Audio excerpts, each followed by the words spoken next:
The city of Kabul has experienced so much upheaval for decades, and this is another change to get used to, and one that's far from easy. The situation for now is not clear. No one can say what will happen. All the people are just lost and confused. In the space of one traumatic day, life on the streets feels completely different.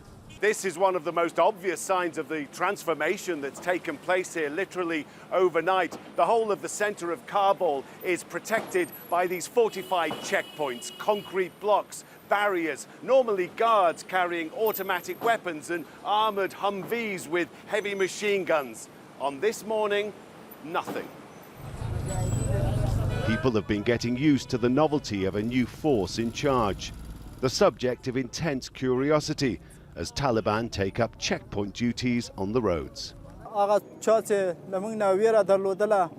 Whoever used to fear us, they've now seen the Mujahideen and that we are from the soil, and we don't want Afghanistan to be destroyed. But there's widespread nervousness about what this new Taliban rule will look like. Many businesses and shops remain closed, though there are signs of life returning to normal. If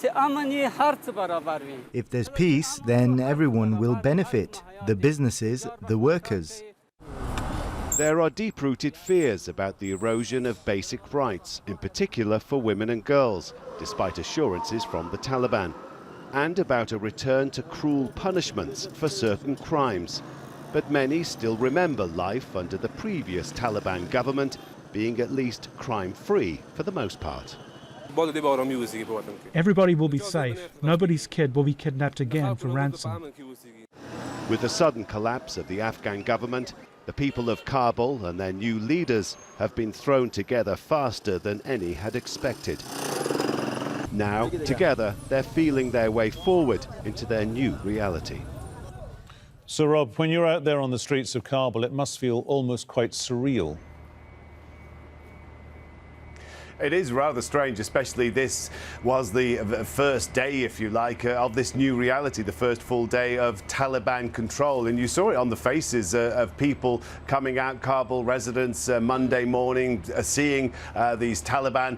Some of them for the first time. Some of the older residents, of course, will remember their rule from previously, from the mid-90s through till 2000, 2001. Many people having, of course, very bad memories, very bad experiences of that time. The Taliban, of course, are insisting this is a different type of rule now. They will be a different type of Taliban, more sensitive, etc. But it remains to be seen, especially in Kabul, if they will meet those words with actions, if they'll live up to that. And of course, there is far more scrutiny now, 20 years later, because of communications and technology. The whole world is watching, and the whole world, of course, will remember what Afghanistan went through before 2001 and some of the horrors. So they are very much under scrutiny, and you do get a sense of that they do feel as though the world is watching.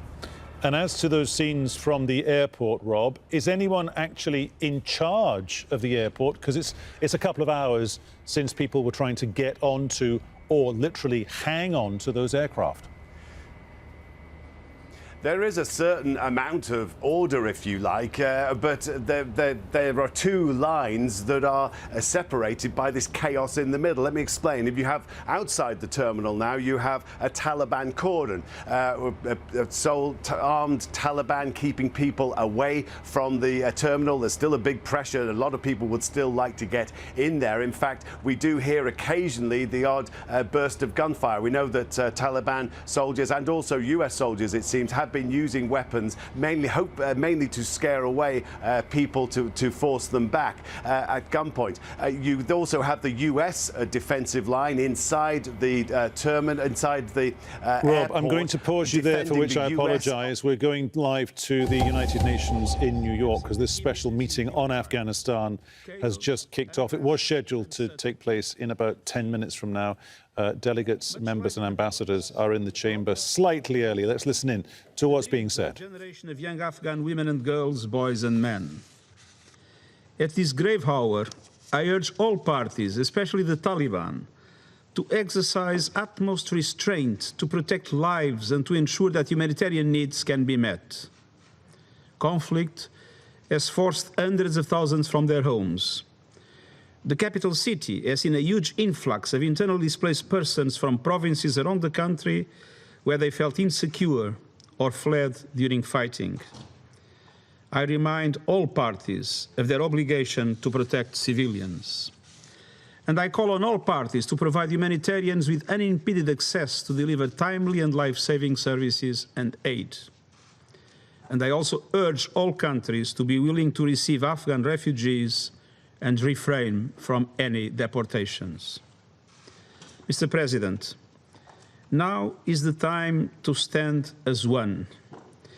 The international community must be united and utilize all available instruments to ensure the following.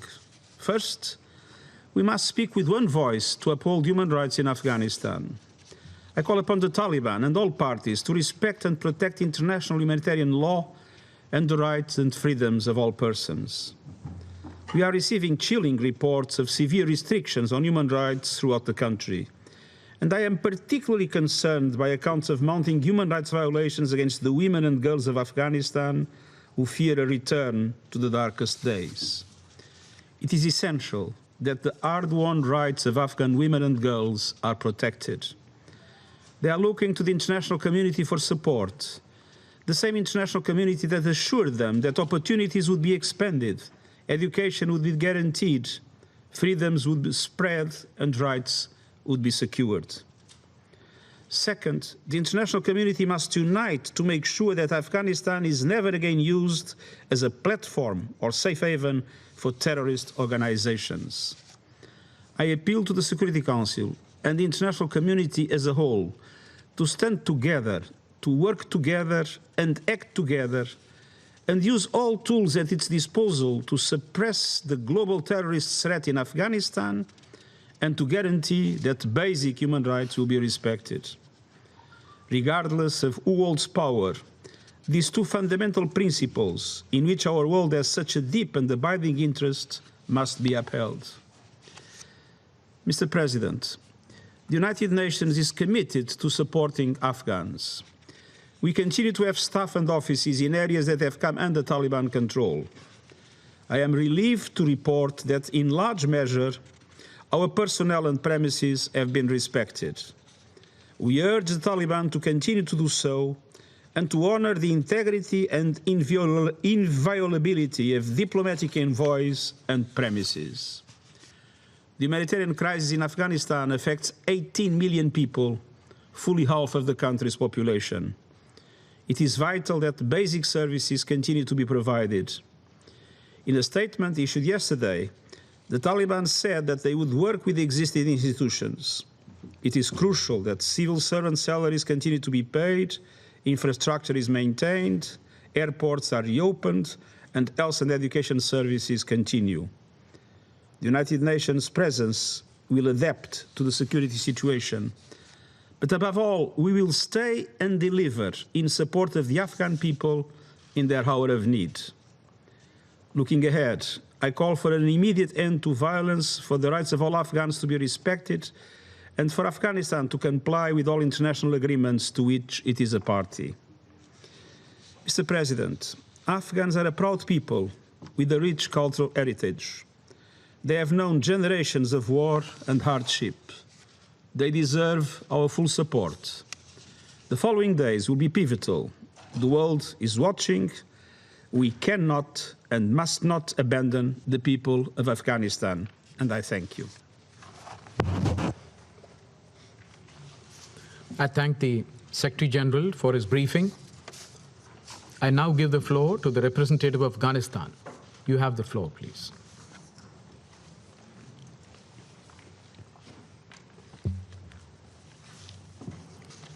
Your Excellency, the President, Excellency, Mr. Secretary General, Excellencies, ladies and gentlemen, good morning. Thank you, Mr. President, for this opportunity to speak at yet another Council meeting on the situation in Afghanistan and for India's leadership of the Council during this critical period. We welcome the convening of this emergency session of the Security Council on the situation in Afghanistan and thank all the Council members, particularly Estonia and Norway, as co-pin holder of Afghanistan, for their role in organizing this session. Mr. President, today I'm speaking on behalf of millions of people in Afghanistan, whose fate hangs in the balance and are faced with an extremely uncertain future. I'm speaking for millions of Afghan girls and women who are about to lose their freedom to go to school, to work, and to participate in the political, economic, and social life of the country. I'm speaking for thousands of human rights defenders, journalists, academics, civil servants, and former security personnel whose lives are at risk for defending human rights and democracy. I'm speaking for thousands of internally displaced people who are desperately in need of shelter, food, and protection in Kabul and other places. As you're witnessing yourself, the situation in Kabul, a city of about 6 million people, is extremely worrying, to say the least. You have seen chaotic scenes at the Kabul International Airport as desperate citizens are trying to leave the country. Mr. President, we are extremely concerned about Taliban's not honoring their promises and commitments made in their statements at Doha and at other international fora. We've witnessed time and again how Taliban have broken their promises and commitments in the past. We have seen gruesome images of Taliban's mass executions of military personnel and target killings of civilians in Kandahar and other big cities. Mr. President, we cannot allow this to happen in Kabul, which has been the last refuge for many people escaping violence and Taliban's revenge attacks. Kabul residents are reporting that Taliban have already started house-to-house searches in some neighborhoods, registering names and looking for people in their target list. There are already reports of target killings and looting in the city. Kabul residents are living in absolute fear right now. Mr. President, there is no time for blame game anymore. We have an opportunity to prevent further violence, prevent Afghanistan descending into a civil war and becoming a pariah state. Therefore, the Security Council and the UN Secretary General should use every means at its disposal to call for an immediate cessation of violence and respect for human rights and international humanitarian law. Call on the Taliban to fully respect the general amnesty offered by them, cease target killing and revenge attacks, and abide by international humanitarian laws. Urge that no public institutions and service delivery infrastructure be demolished, including works of arts in museums and media institutions. Stress that anyone violating human rights of Afghan citizens and international humanitarian law will be held accountable. Urgently establish a humanitarian corridor for the evacuation of those at risk of Taliban's retributions and attacks. Call on neighboring countries of Afghanistan to open their borders and facilitate exit of people trying to escape and entry of goods for humanitarian relief and operations. Call for the immediate establishment of an inclusive and representative transitional government that includes all ethnic groups and women representatives, which can lead to a dignified and lasting solution to the conflict, bring peace, and preserve the gains of the last 20 years, especially for women and girls. Stress that the Council and the United Nations will not recognize any administration that achieves power through force or any government that is not inclusive and representative of its diversity of the country. Unequivocally state that it does not recognize the restoration of the Islamic Emirate as reaffirmed in previous Council statements and agreements. Establish international guarantees for the implementation of a future political agreement. And finally, mobilize urgent humanitarian assistance for the 18 million people of Afghanistan, particularly those displaced by current conflict. The UN humanitarian appeal at $1.3 billion remain 40% funded. We urge the international community to meet the remainder of this life-saving appeal to provide critical aid to all internally displaced people. At the end, I would like to thank the United Nations and many other international organizations who are on the ground providing life-saving humanitarian support and monitoring human rights on the ground. Thank you, Mr. President. I thank the representative of Afghanistan for his statement. I will now give the floor to those council members who wish to make statements. I give the floor to the representative of Estonia. You have the floor, please. Thank you, Mr. President. You're watching Al Jazeera. We're live for you there at the UN building in New York. We heard there from Antonio Guterres. He was talking about respecting human rights. Now it's the time to stand as one. We must be united, he said, but significantly. We heard from Ghulam Azakzai, the Afghan ambassador to the UN. He said he was speaking on behalf of millions of people, speaking for women, girls, journalists, internally displaced people. He said, we've seen how the Taliban have broken their promises in the past. Sitting in on that discussion, watching it for us from his usual vantage point, is our diplomatic editor, James Bays. James, what do you make of what we've heard so far? Well, I think what you heard from the Secretary-General was deep concern from the United Nations. Two main areas that they were looking at. One was human rights and one was the possibility of, as he describes it, terrorist organisations returning to Afghanistan. Those are clearly the major concerns of the UN, which keeps its operation, UNAMA, on the ground in Afghanistan. He says they are staying, but I can tell you the reality right now is they are staying but locked in their compounds because of the security situation and the worries about the security situation. We'll need to check in the coming hours whether they're going to start doing some of their humanitarian work again. I think also important is what we heard then from the Afghan ambassador to the United Nations. Yes, he is still the Afghan ambassador to the United Nations, even though he was sent to New York in that job by a government that no longer exists. And I think it's going to be interesting as we hear the other speakers to see whether some of the countries start to nod towards recognizing the Taliban,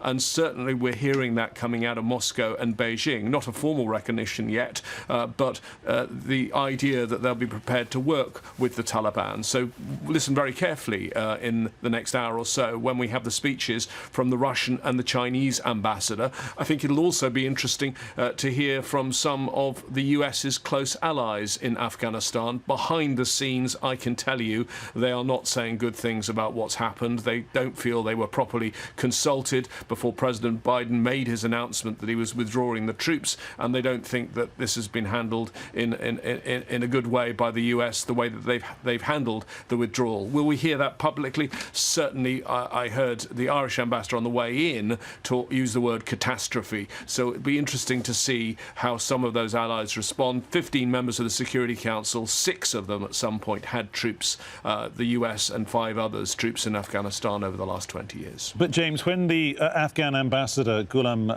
Azakzai was talking about establishing a humanitarian corridor and calling on Afghanistan's neighbouring countries to open their borders, the reality is that it's too early for that to happen yet, because we're still, this is just 24 hours in effect since Ashraf Ghani did a bunk, and that border between Afghanistan and Pakistan essentially is sealed. Afghanistan needs Pakistan, Pakistan needs Afghanistan, but Afghanistan's a landlocked country, and I guess diplomats must understand why Islamabad is choosing to essentially, as I say, keep that border closed. The Chinese as well, they have a very short border that they share with Afghanistan, but there are certain strategic issues that Beijing would be worried about when it comes to what happens with those border crossings. Yeah, I mean, in terms of people crossing the border, I don't think, given where the border with China is, Afghanistan looks a little bit like this, like a fist. Well, the border with China is at the very top there. It's a tiny border and a pretty mountainous region. But I think the places that there are going to be major refugee flows are potentially into Pakistan and Iran. And both countries have housed millions of Afghan refugees in the past. And I don't think will want to publicly signal that they're opening the border borders and have a humanitarian corridor in the way the ambassador suggested, because that may lead to a major displacement of people across the borders. The UN is worried that literally millions of people might try to leave Afghanistan. Also worth noting that the Afghan ambassador was still talking about the idea of a representative transitional government representing all the different factions in Afghanistan. And remember, that's what they were talking about in those talks in Doha that never got to an agreement. Well, I don't think there's any sign that the Taliban now are going back to that plan. The Taliban have all of Afghanistan. They're in total control, and I don't think they're going to give that up. And as far as Mr. Isaaczai's continuation or continuing role at the United Nations, even if the Taliban, correct me if I'm wrong here, James, even if the Taliban says he does not speak for us, he does not speak for the country, it's not actually down to them, is it? There is a body contained within the United Nations that decides this guy is the ambassador for that country, even if that country, in quotes, doesn't exist in the form that it existed when he was appointed to the position. There is a procedure, and it's likely to be a contentious procedure. I think you need to see who the key players are on the Security Council and among the general membership of the United Nations, which ones start to recognise the Taliban, and then ultimately it will go to the General Assembly. But the first body that looks at it is something called the Credentials Committee of the General Assembly, and I think that's normally doesn't do very much work. It doesn't really need to do very much work. But on this occasion, with the next General Assembly starting next month, I think they're going to have to look at the credentials of Afghanistan and the current ambassador. But actually, at the same time, worth reminding you, there's a big row going on and dispute about the ambassador from Myanmar. So potentially, we could have two representations change. Was it significant for you, James, when the Afghan ambassador was saying no time for the blame game? I mean, that does not chime at all with those people who are criticising the Biden administration right now. No, and it doesn't, I don't think, chime with a lot of what I'm hearing from those that were part of the Ghani administration. Now, some of those are blaming the US, and some of them are blaming President Ghani himself, who clearly was despised by many in Afghanistan, including members of his own cabinet and some of his inner circle, as an ineffective leader at the end. It is interesting that the speech didn't really take a political tone. I think that's because this Afghan ambassador, now in a job that representing a government that doesn't exist, has only been in the job for nearly a month. He only presented his credentials to the Secretary-General, taking up the job at the end of July, and his previous job was as a UN official. So I think it was a somewhat measured speech from him, not a political speech, just because of the background of the man. We're currently waiting on the Norwegian delegation, the Norwegian ambassador wrapping up, because we're anticipating the US ambassador is next, James. As far as sort of international diplomatic circles are concerned, critics of the Biden administration are saying this was or is playing out in real time, day to day, week to week now, a colossal foreign policy blunder. It may damage, mightn't it, the US standing internationally as a force for good diplomatically, but will it damage the Biden administration, in your opinion, James? Because when one talks to American colleagues, American friends, or just engages with the debate in America, Americans are so weary of going to other people's wars and literally chucking in gazillions of US dollars to fund it, getting involved in nation building, and then pulling out anyway. Americans have had enough of this.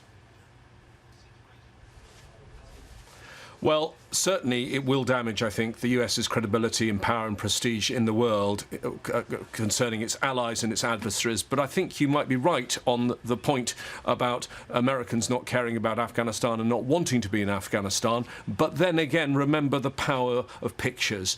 Remember those chaotic scenes that we've seen in recent hours out of Kabul airport. Those scenes are desperate for all of us, but they also, I suspect, show a humiliation of the US, the way it's had to leave, and that will play out on every American's TV screens in the coming hours. Let's see what the US have to say about this, because the US ambassador, Peter, is about to speak. OK, James, we'll talk to you in a minute. Thank you so much. Thank you, Mr. President. Secretary General Guterres, Thank you for your sobering briefing and for your strong statement. Your role, along with your personal envoy, Jean Arnaud, and Special Representative Lyons and her team on the ground, is especially vital now. And as we enter an uncertain and crucial period that requires the international community to speak with a clear and unified voice. The United States deeply appreciates the continued efforts of UNAMA and other UN actors on the ground in Afghanistan that are continuing to provide life-saving assistance to Afghans in need. We also thank Norway and Estonia for calling this meeting and India for convening it given the events of the past 72 hours. And we welcome the participation of Afghanistan to this meeting. Over this past weekend, members of the international community joined together to state unequivocally that every Afghan should be able to live in safety, security, and dignity. We also called on all parties in Afghanistan to ensure safe departures and the protection of human life and property. Today, I want to reiterate, reemphasize, and reassert this call. Civilian populations, including journalists and non-combatants, must be protected. Attacks against civilians or civilian objects must stop, and the human rights and fundamental freedoms of all Afghan citizens, especially women, girls, and members of minority groups, must be respected. We also call on all parties to prevent terrorism, and we must all ensure Afghanistan cannot ever again be a base for terrorism. We also call on the Taliban to permit humanitarian organizations to continue their vital work in Afghanistan. In addition to the ongoing violence, the Afghan people are suffering acutely from the effects of COVID-19 and drought. These urgent humanitarian needs must remain top of mind for all of us in the coming hours, days, and weeks and beyond. Humanitarian personnel and agencies must have safe, unhindered access to provide life-saving assistance to the increasing numbers of Afghans in need. We are deeply concerned that right now aid is not flowing to people in crisis. According to the World Food Program, more than 500 tons of aid are currently sitting at border crossings taken over by Taliban forces. These aid deliveries must resume immediately, and the World Food Program must have immediate and sustained safe passage to deliver this much-needed assistance. Finally and critically, all Afghan nationals and international citizens who wish to depart must be allowed to do so safely. President Biden has made clear that any action that put U.S. personnel or our mission at risk will be met with a swift and strong military response. The United States promises to be generous in resettling Afghans in our own country, and I'm heartened by the pledges we've seen from other nations to do the same. We need to all do more, and the time to step up is now. We urge Afghanistan's neighbors and others in the region and beyond to give refuge, to be it temporary or permanent, to Afghans attempting to flee. And together we must do everything we can to help Afghans who wish to leave and seek refuge. I will close where I began. The Afghan people deserve to live in safety, security, and dignity. We in the international community stand ready to assist them. Thank you very much. Keynote speaker there at that special meeting of the United Nations, the US Ambassador Linda Thomas-Greenfield. Minority groups must be respected, she said, talking about girls and women, people suffering anyway. She was making the point from COVID-19, coronavirus, and there's a bad drought in certain areas of Afghanistan. And now, because a lot of the borders have been sealed, aid is not getting to the people who need it, the people in crisis. James Bays is our diplomatic editor. Time to step up is now, she said, James. What does that mean? I don't know what it means. It's really not clear what the US will do beyond what they're doing currently at Kabul airport, because they have no tools anymore. The US is virtually out of Afghanistan. The only operation they have is that ongoing operation at the airport. Clearly, there was a strong message, I think, to the Taliban about that ongoing operation, saying that any interference with them, any attack on them, would be met with a swift and strong military response. But beyond that, most of the speech, one of my colleagues said to me, was very, very safe. She didn't. There were no strong, particularly strong words, emotional words. She didn't describe the scenes that have concerned us all so greatly in the last 48 hours, particularly the chaos at Kabul airport, where the U.S. military are supposed to be in control. None of that. It was a very, very safe speech by the U.S. ambassador. No passion. Some would argue perhaps no compassion, given the scenes we've been seeing. James, many thanks. James Bays, our diplomatic editor, wrapping up the events there at the United Nations in New York. That meeting called so that all the relevant delegates and ambassadors can talk about what's going on in Afghanistan today and yesterday. Today, we've seen those scenes of absolute chaos, dangerous chaos at the airport, as people were so keen to get out of the country, literally hanging on to the side of US military aircraft. Antonio Guterres saying we must respect human rights. Now is the time to stand as one.